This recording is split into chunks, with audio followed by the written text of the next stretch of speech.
So this board today comes from GammonVillage, and I have worked with them before. They're an awesome company. I'm sure many viewers have ordered from them. They are probably the biggest backgammon board retailer here in the US as far as I know. They have a lot of different brands, different levels of boards, different sizes, all that stuff. And so today we're reviewing one of their more affordable options from Middleton Games. If you haven't seen my review of the Middleton Games tournament size board, make sure you go watch that because it's a pretty dang good value for around $100.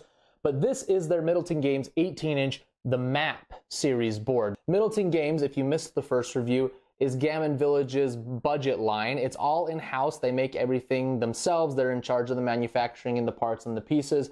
And as I mentioned just barely, the tournament size board that I tried from them was really great quality for the price. It was quite large. I loved the stones or the checkers that you got. And so this is a more compact option, and it has a more unique design. Now, the Map design is not unique in general. You can find a million of these different boards on Amazon, but what I do think is different when it comes to this particular model is the craftsmanship. So I've had one of the cheap Map boards, many of us have when we start out in the backgammon hobby, and the material is just, it's thin, it feels like it's gonna fall apart, it's very lightweight. They don't scream quality to me. Now, this, even though it's a budget board, the faux leather, the leatherette or whatever this is really durable. It's got a rough kind of pebbled texture finish on it. It's extremely well applied to the underlying wood or whatever material that they use. There's no bubbles or seams or anything like that. It's completely flush and completely tight and taut against the underlying material.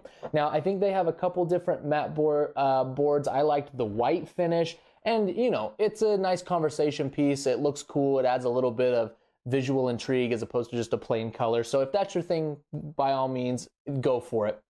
We do have the accents on the edges with the brown leatherette as well as the handle. The handle on this is actually quite good. It feels similar to their more expensive Wycliffe Brothers and Silverman & Co. boards. Very solid all around, good finishing, no loose pieces, no like empty airy filling inside. And then we've got the chrome accents for the handle and the clasps. And these are actually nice clasps to the point where I spent $400 on a tournament board from somewhere else, if you watch one of my other videos, and I was not happy with the clasps.